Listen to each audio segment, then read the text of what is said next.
زندگی یہ نہیں ہے کسی کے لیے، زندگی ہے نبی کی، نبی کے لیے۔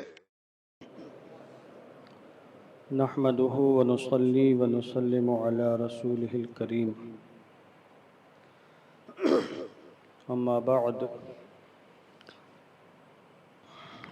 فقد قال الله تعالى في القرآن المجيد والفرقان الحميد: إن إبراهيم لأواه حليم. وقال في مقام آخر: وكذلك نري إبراهيم ملكوت السماوات والأرض ليكون من الموقنين. صدق الله العظيم وصدق رسوله النبي الأمين الكريم، ونحن على ذلك لمن الشاهدين والشاكرين والحمد لله رب العالمين۔ آئیے دل لگا کر اپنی اور ساری کائنات کے مرکز عقیدت حضور رحمت عالم جان عالم فخر بنی آدم سید الانبیاء والمرسلین رحمت للعالمین ارواحنا فداہ جناب محمد الرسول اللہ صلی اللہ تعالی علیہ وسلم کی مقدس بارگاہ میں درود و سلام کا ہدیہ محبت پیش فرما لے۔ اللہم صل علی سیدنا شفیعنا حبیبنا مولانا محمد معدن الجود والکرم منبع العلم والحلم والحکم وآلہ وصحبہ وبارک وسلم۔ صلاة و سلاما علیک یا رسول اللہ صلی اللہ تعالی علیہ وسلم۔ بے خطر کود پڑا آتش نمرود میں عشق، عقل ہے محو تماشائے لب بام ابھی۔ غریب و سادہ و رنگی ہیں داستان حرم، نہایت اس کے حسین ابتدا ہے اسماعیل۔ عزیزان ملت اسلامیہ، آج عید الاضحیٰ کے موقع پر، عید قرباں کے موقع پر آپ اپنے رب کے حضور سجدہ بندگی پیش کرنے کے لیے، نماز دوگانہ ادا کرنے کے لیے حاضر ہوئے ہیں۔ اللہ عز و جل آپ سب کی حاضری، ہم سب کی حاضری قبول فرمائے۔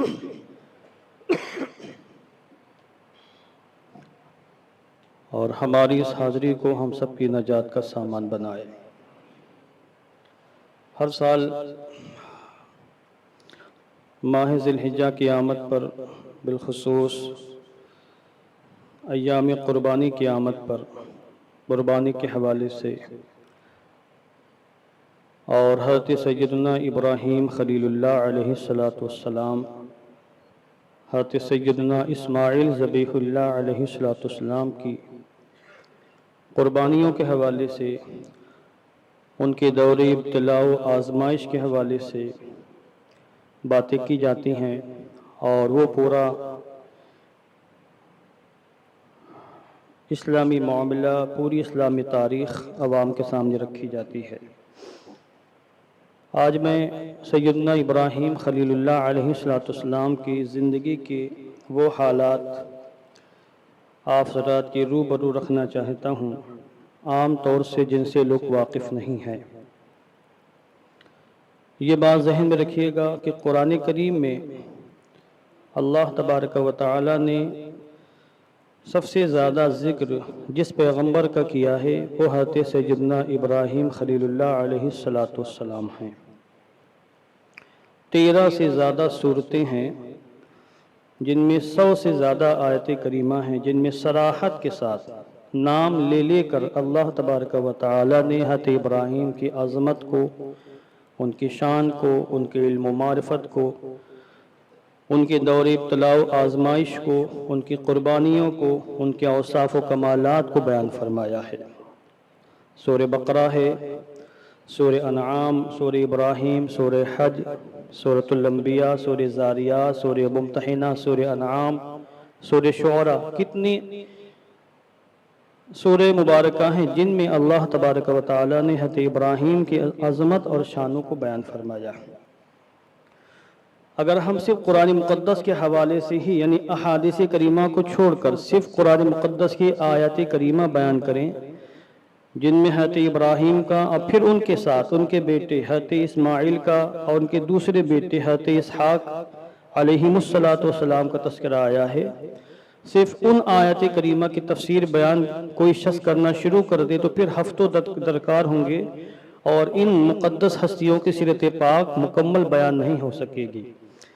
میں چند گوشے حضرت ابراہیم کے زندگی کے آپ حضرات کے روبرو رکھتا ہوں۔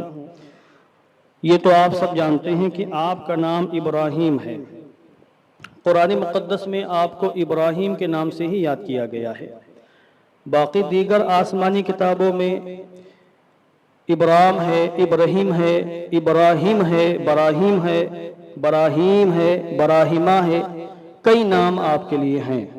توریت، زبور وغیرہ آسمانی کتابوں میں آپ کے یہ نام بھی ہیں، اور قرآن مقدس میں ابراہیم کا نام آپ کے لیے تجویز کیا گیا ہے۔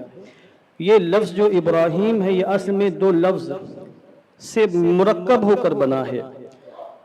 عربی زبان کا یہ لفظ ہے، بعض نے عجمی مانا ہے، مگر اصلاً یہ عربی لفظ ہے، اسی سے مرکب ہو کر یہ لفظ بنا ہے۔ یہ اصل میں ابو الرحیم کو ملایا تو ابراہیم بنا۔ ابو الرحیم کہتے ہیں انتہائی مہربان باپ کو، انتہائی سخی باپ کو، کرم کرنے والے، رحم کرنے والے باپ کو۔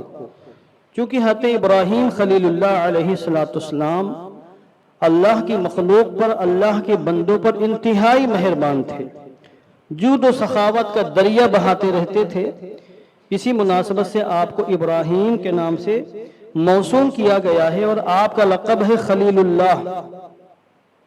خلیل اللہ یعنی اللہ کے خلیل ہیں آپ، مقام خلت پر فائز ہیں، اور یہ وہ مقام ہے کہ انبیاء کے نام میں صرف یہ مقام حضرت ابراہیم کو اللہ نے عطا فرمایا، خلیل اللہ ہیں آپ۔ اور خلیل سے اونچا ایک مقام ہوتا ہے جس کو حبیب کہتے ہیں۔ حضور سید عالم جان عالم صلی اللہ علیہ وسلم اللہ کے حبیب ہیں تو حضرت ابراہیم اللہ کے خلیل ہیں۔ آپ کی کنیت ابو الضیفان ہے، ذات سے ابو الضیفان یعنی مہمانوں سے محبت کرنے والے، مہمانوں سے پیار کرنے والے، مہمانوں کا خیال رکھنے والے، مہمانوں کی ضیافت کرنے والے، مہمانوں کے لیے اپنا سب کچھ قربان کرنے والے۔ چونکہ حضرت ابراہیم کی خصوصیت تھی کہ آپ مہمانوں کی مہمان نوازی کا بہت زیادہ اہتمام فرماتے تھے۔ قربانی کے ایام آج پہلا دن ہے، آپ ابھی گھروں میں جا کر قربانیاں پیش کریں گے، بوٹیاں ماریں گے، مگر قربانی کرنے کے بعد گوشت کو فریز میں رکھ کر مہمان نوازی سے محروم ہو جانا یہ بہت بری بات ہے۔ آپ تقسیم کریں، غریبوں میں، فقیروں میں، مہمانوں میں، رشتہ داروں میں، احباب میں، اور حضرت ابراہیم خلیل اللہ کے سنت پر عمل کرنے کی مکمل کوشش کریں۔ حضرت ابراہیم ابو الضیفان مہمانوں کی ضیافت کرنے والے، اس قدر ضیافت کہ آپ کا جو مکان تھا بہت کشادہ تھا، اس مکان میں 4 بڑے بڑے پھاٹک لگے ہوئے تھے، مشرق و مغرب، شمال و جنوب، کہ مہمان جہاں سے بھی آنا چاہے آگے سے، پیچھے سے، دائیں سے، بائیں سے گھر میں داخل ہو جائے۔ اور حضرت ابراہیم کی خاصیت تھی کہ بغیر مہمان کے کبھی کھانا کھایا ہی نہیں آپ نے۔ جب تک آپ کے دسترخوان پر کوئی مہمان نہیں ہوتا آپ کھانے نہیں کھاتے تھے۔ یہ اہتمام کسی نے نہیں کیا، نہ کسی پیغمبر نے کیا آپ سے پہلے اور آپ کے بعد، نہ کسی انسان نے۔ اس لیے یہ لقب صرف آپ کو ملا، یہ ٹائٹل آپ کو ملا، ابو الضیفان، مہمانوں کی ضیافت کرنے والے، مہمانوں کا خیال رکھنے والے۔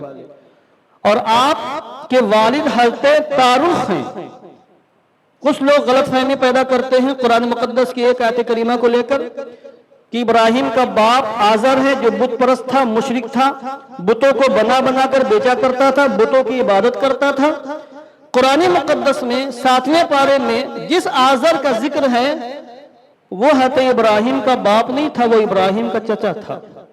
آپ کے باپ تارخ ہیں، تارخ بن ناحور، اور حضرت ابراہیم حضرت سیدنا نوح علیہ السلام کے سلسلے میں آپ جو ہیں 10ویں نمبر پر آپ کی پیدائش ہوئی ہے، یعنی حضرت نوح علیہ السلام آپ کے 10ویں دادا ہیں۔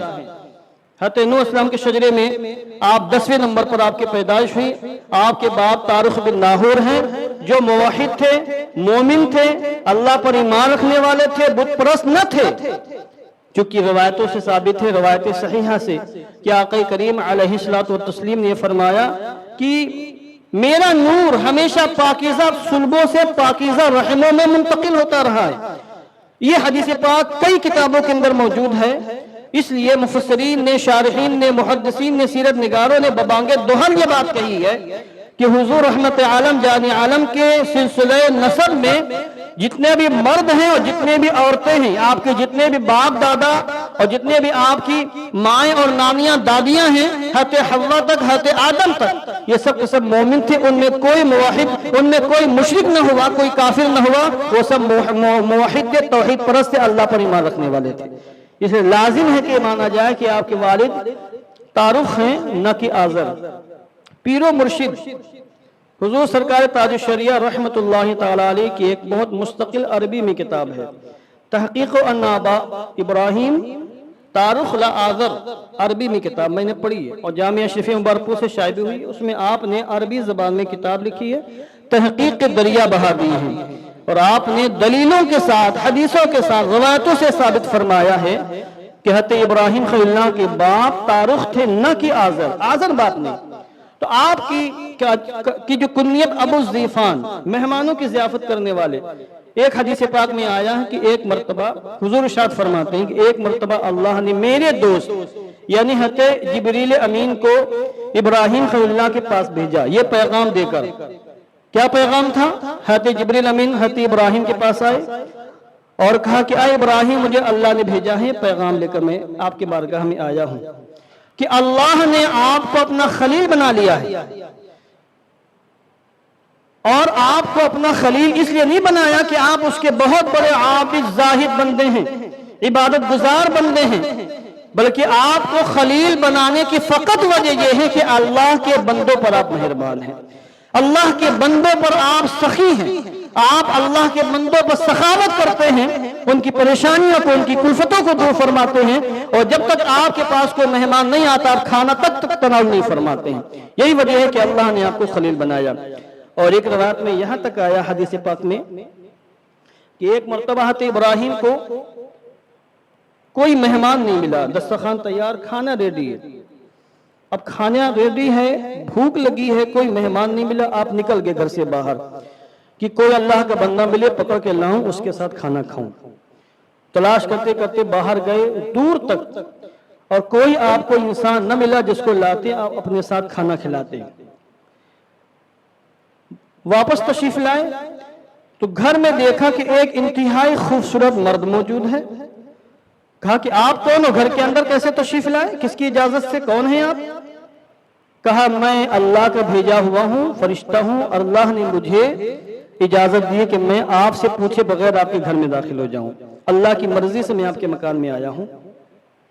اس کے بعد اس فرشتے نے کہا کہ اللہ نے آپ کو خلیل بنایا۔ یہ دوسری روایت پیش کر رہا ہوں، اس لیے کہ آپ لوگوں سے مانگتے نہیں بلکہ لوگوں کو عطا فرماتے ہیں۔ یہ جو آپ کی ادا ہے، یہ ادا اللہ کو بہت پسند آئی، اللہ نے آپ کو خلت کا مقام عطا فرمایا۔ یہ مقام کسی کو نہیں ملا۔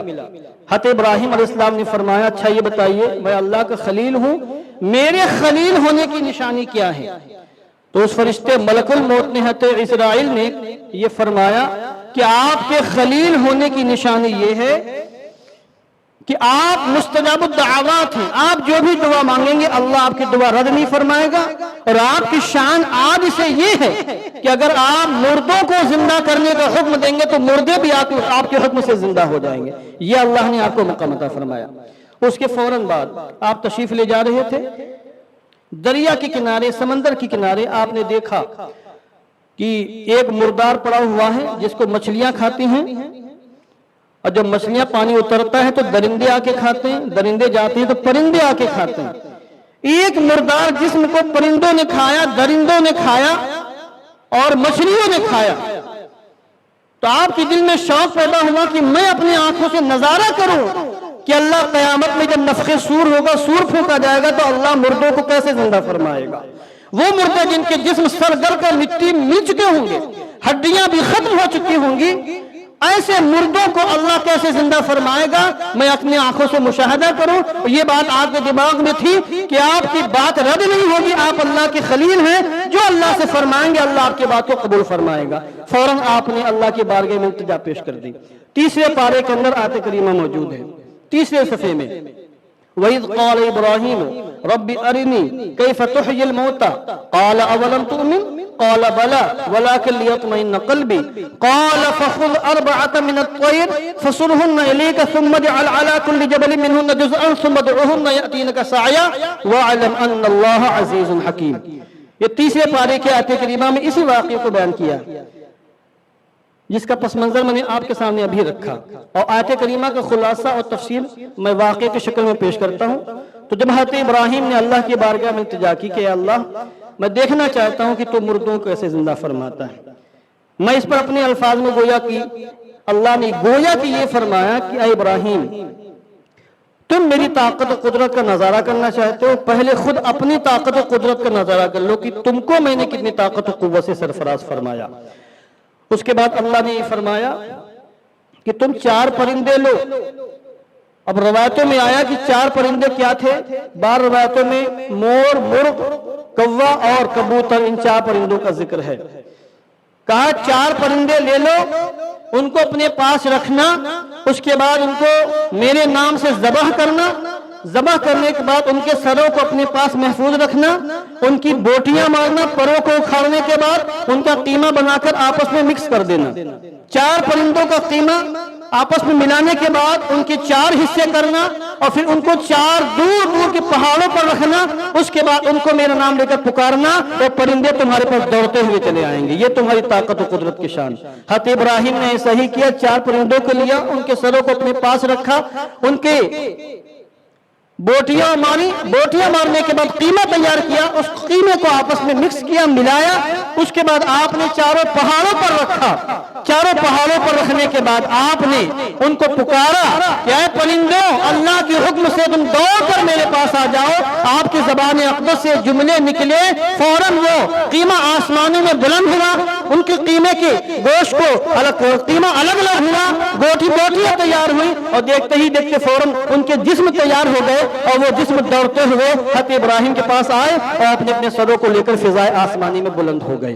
یہ حضرت ابراہیم کے شان خود قرآن مقدس کے اندر اللہ نے بیان فرمائی ہے۔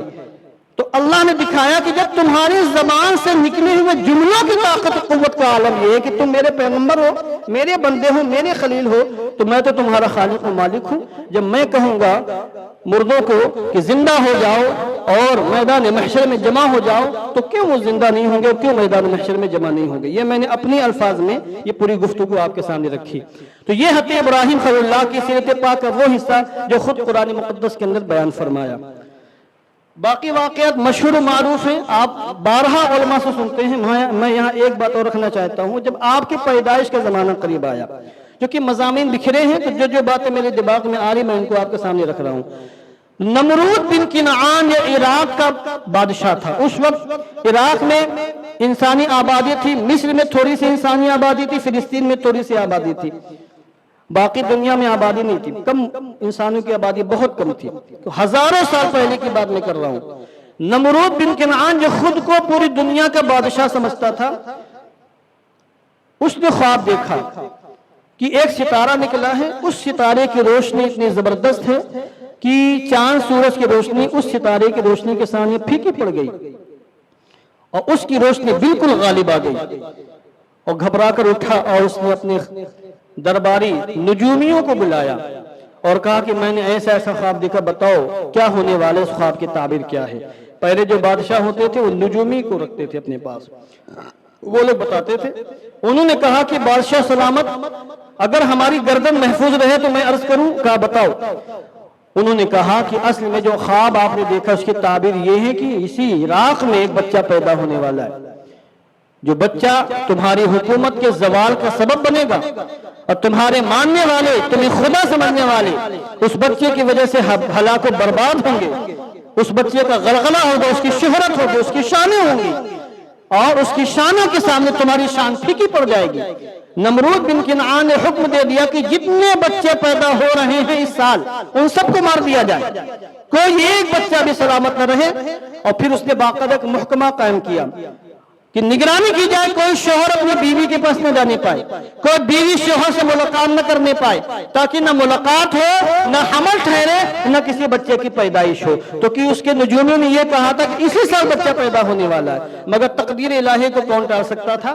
حضرت ابراہیم کے والد حضرت طارق کی ملاقات حضرت ابراہیم کی والدہ سے ہوئی، اور حضرت ابراہیم نور کی شکل میں اپنی والدہ محترمہ کے شکم میں آ گئے۔ چونکہ آپ کی والدہ محترمہ کی عمر کم تھی، پیٹ باہر نہیں آیا، جس کی بنیاد پر جو حکومت کے سپاہی تھے وہ پہچان نہ سکے کہ یہ عورت حاملہ ہے کہ حاملہ نہیں ہے۔ مگر جب پیدائش کا زمانہ قریب آیا تو حضرت ابراہیم کے والد صاحب بابل سے باہر ایک قصبے میں اس کے بازو میں جا کر آپ نے جنگل کے علاقے میں جا کر زمین میں تہخانہ کھود کے رکھا تھا، باقاعدہ اس کو ریڈی کیا تاکہ جب میرے بچے کی پیدائش ہو تو میری بیوی یہاں آ سکے، اور اس زچگی کے جو معاملات ہوتے ہیں وہ شہر میں نہ ہونے پائیں، یہاں پر تہخانے میں ہو تاکہ حکومت کو پتہ نہ چل سکے۔ بہرحال حضرت ابراہیم کی پیدائش کا زمانہ قریب آیا تو قدرت نے انتظام فرمایا، آپ کی حفاظت کی اہتمام فرمایا، آپ وہاں سے باہر تشریف لائیں اپنے شوہر نامدار کے ساتھ، اور جس مقام پر ان کے شوہر نے زمین میں تہخانہ کھودا تھا اسی مقام پر وہ تہخانے کے اندر چلی گئی۔ قدرت نے انتظامات فرما دیے اور بغیر کسی قربت، بغیر کسی مشقت کے حضرت ابراہیم خلیل اللہ کی پیدائش عمل میں آئی اور آپ اس دنیا میں تشریف لائے۔ یہ حضرت ابراہیم کی ولادت کا میں نے اختصاراً حالات کیا۔ حضرت ابراہیم نے جب اپنے نبوت کا اعلان فرما دیا اور بت پرستی کی مذمت شروع کر دی، ظاہراً نمرود بھی آپ کا دشمن ہو گیا، نمرود کے ماننے والے بھی آپ کے سخت ترین دشمن ہو گئے، اور ایک مرتبہ تو ایسے سخت حالات ہو گئے کہ نمرود کے اشارے پر کافروں نے باقاعدہ دو انتہائی بھوکے شیروں کو پکڑ کر حضرت ابراہیم کے سامنے کر دیا، یا حضرت ابراہیم کو پکڑ کر دو انتہائی بھوکے شیروں کے سامنے کر دیا تاکہ یہ شیر اس نوجوان کو ہضم کر جائیں، کھا جائیں۔ مگر ہوا یہ کہ جب وہ دو شیر حضرت ابراہیم کی بارگاہ میں آئے تو ابراہیم کو تلوار چاٹ کر اپنی غلامی کا ثبوت پیش کرنے لگے۔ یہ حضرت ابراہیم کی عظمت و شان۔ اس زمانے میں قحط سالی پڑ گیا، قحط سالی ایسی پڑی کہ لوگ بھوکے مرنے لگے۔ نمرود کے پاس تمام غلوں کی کنجیاں اور تمام غلوں کے خزانے نمرود کے پاس تھے، کیونکہ جو بادشاہ ہوتا تھا درہم و دنانیر کے خزانے بھی اس کے پاس ہوتے تھے، غلوں کے خزانے بھی اس کے پاس ہوتے تھے، تاکہ لوگ مکمل طریقے سے بادشاہ کی غلامی کر سکیں۔ نمرود نے اعلان کیا کہ جس کو غلہ چاہیے میرے پاس آئے، میں بوریاں بھر بھر کے غلہ دوں گا۔ حضرت ابراہیم کی زوجہ محترمہ جو ان کی چچیری بہن بھی تھی حضرت سارہ رضی اللہ تعالیٰ عنہ، جو حضرت اسحاق علیہ السلام کی والدہ ہیں، انہوں نے کہا کہ آپ بھی جائیے غلہ لے کر کے آ جائیے۔ نمرود کے پاس آپ گئے اور کہا کہ مجھے بھی غلہ دے دو، تم بادشاہ ہو۔ تو نمرود نے کہا تم تو وہی ہو جو مجھے برا بھلا کہتے ہو، اور تم کہتے ہو تمہارا کوئی خدا ہے۔ کون تمہارا خدا ہے؟ کہاں تمہارا خدا ہے؟ کون تمہارا خالق ہے؟ دیکھو تو صحیح کہ وہ مجھ سے بڑا ہے کہ مجھ سے چھوٹا ہے، کیا وہ مجھ سے مقابلہ کر سکتا ہے؟ اس نے بلا وجہ اپنے حواریوں اور جوانیوں کے سامنے حضرت ابراہیم سے بحث کرنے کی کوشش کی اور اس نے مناظرہ کرنے کا چیلنج کیا۔ یہ واقعہ بھی قرآن مقدس کی 30ویں پارے کے 2 صفحے کے اندر موجود ہے۔ الم تر الی الذی حاج ابراہیم فی ربہ ان آتاہ اللہ الملک اذ قال ابراہیم ربی الذی یحیی ویمیت قال انا احیی وامید قال ابراہیم فإن اللہ یأتی بالشمس من المشرق فأت بها من المغرب فبہت الذی کفر واللہ لا یہدی القوم الکافرین۔ یہ پوری آیت کریمہ میں نے پڑھ کے سنائی۔ حضرت ابراہیم نے کہا میرا خدا تو وہ ہے جو موت دیتا ہے، زندگی دیتا ہے، جس کے قدرت میں موت بھی ہے زندگی بھی ہے، جو موت پیدا کرتا ہے زندگی کو پیدا کرتا ہے۔ اس جاہل بدبخت نے کیا کیا؟ 2 قیدیوں کو بلایا، ایک کو مار دیا ایک کو چھوڑ دیا، کہ دیکھو میں بھی موت دیتا ہوں زندگی دیتا ہوں۔ یعنی اس نے ایک کو قتل کر دینے کو یہ کہا کہ میں نے موت دے دی، اور ایک کو رہا کر دیا، کہا دیکھو میں نے اس کو زندگی دے دی۔ وہ حضرت ابراہیم کی دلیل کو سمجھ نہ سکا۔ جب حضرت ابراہیم نے دیکھا کہ یہ تو انتہائی گھامر، میری بات سمجھنے کی اس کے اندر صلاحیت نہیں ہے، تو آپ نے فرمایا اگر تم یہ دعویٰ کرتے ہو کہ خدا ہو، اچھا بتاؤ تم خدا ہو تو میرا خدا تو وہ ہے جو سورج کو پورب سے نکالتا ہے پچھم میں ڈبو دیتا ہے، اگر تم خدا ہو تو سورج کو مغرب سے نکالو پورب میں ڈبو دو، مغرب سے نکال کر مشرق میں ڈبو دو۔ قرآن مقدس میں فبہت الذی کفر، تو ہوش اڑ گئے اس کافر کے۔ مبہوت ہو گیا وہ کافر، حیرت زدہ ہو گیا وہ کافر، اور حضرت ابراہیم کے دلیل کا جواب نہ دے سکا تو ناراض ہو گیا اور کہا ابراہیم جاؤ، میں تم کو غلہ نہیں دیتا ہوں، خالی ہاتھ آئے ہو خالی ہاتھ جاؤ گے۔ مگر جو اللہ والے ہوتے ہیں وہ اللہ پر توکل کرتے ہیں، مگر چونکہ دنیا عالم اسباب ہے تو سبب پیدا کرنا ہوتا ہے۔ حضرت ابراہیم خالی بوریاں لے کر اپنے گھر تشریف لائے، راستے میں متفکر تھے کہ بیوی پوچھے کہ غلہ کہاں ہے تو میں غلہ کہاں سے پیش کروں گا۔ حضرت ابراہیم خلیل اللہ بہرحال بوریاں لے کر جب گھر سے قریب پہنچے تو ایک جگہ ریت کا تودا دیکھا۔ حضرت ابراہیم نے دونوں بوریوں میں ریت بھر لی، ریت کے تودے سے ریت بھر کر ان کو اچھی طریقے سے باندھ دیا اور دونوں بوریوں کو اٹھا کر گھر تشریف لائے۔ زوجہ محترمہ نے دیکھا، وہ سمجھی کہ غلہ آ گیا ہے۔ حضرت ابراہیم کچھ نہیں بولے، ریت کی بوریاں کونے میں رکھ دی اور جا کر اپنے حجرے میں آرام فرمانے لگے۔ حضرت سارہ نے سوچا کہ میرے شوہر تھک گئے ہوں گے، ان کے لیے کھانا تیار کر دیا جائے، گھر میں غلہ موجود نہیں تھا۔ حضرت سارہ سلام اللہ علیہا نے انہی بوریوں کو کھولا تو ان میں بہترین قسم کا غلہ موجود تھا۔ حضرت سارہ نے غلہ نکالا، اس کو پیسا، روٹیاں تیار کی، کھانا تیار کیا۔ حضرت ابراہیم جب اپنی خواب سے بیدار ہوئے، نیند سے بیدار ہو گئے، دیکھا کہ کھانا موجود ہے، روٹیاں موجود ہیں۔ آپ نے پوچھا غلہ کہاں سے آیا؟ حضرت سارہ نے فرمایا غلہ تو آپ ہی لے کر تشریف لائے تھے۔ حضرت ابراہیم نے کہا خدا کی قسم یہ تو خالی بوریاں تھی جن کے اندر صرف تمہاری تسلی کے لیے میں نے ریت بھر لی تھی، مگر اللہ نے غیب سے ہمارے لیے رزق اور بہترین کھانے کا اہتمام فرما دیا۔ تو یہ حضرت ابراہیم کے وہ واقعات ہیں جو کتب سیرت کے اندر، کتب احادیث کے اندر اور قرآن مقدس کی آیت کریمہ کے اندر موجود ہیں۔ اس کے بعد جب آپ کو اللہ نے ہجرت کرنے کا حکم دیا اور آپ عراق چھوڑ کر مصر کے راستے سے فلسطین تشریف لائے اور وہیں آپ کی مزار پاک بھی ہیں حضرت ابراہیم کی، تو پھر اللہ نے آپ کو معراج کروائی۔ حضرت ابراہیم کی معراج کا ذکر بھی قرآن مقدس کے اندر ہے، مگر ہمارے حضور کی معراج اور حضرت ابراہیم کی معراج میں فرق ہے۔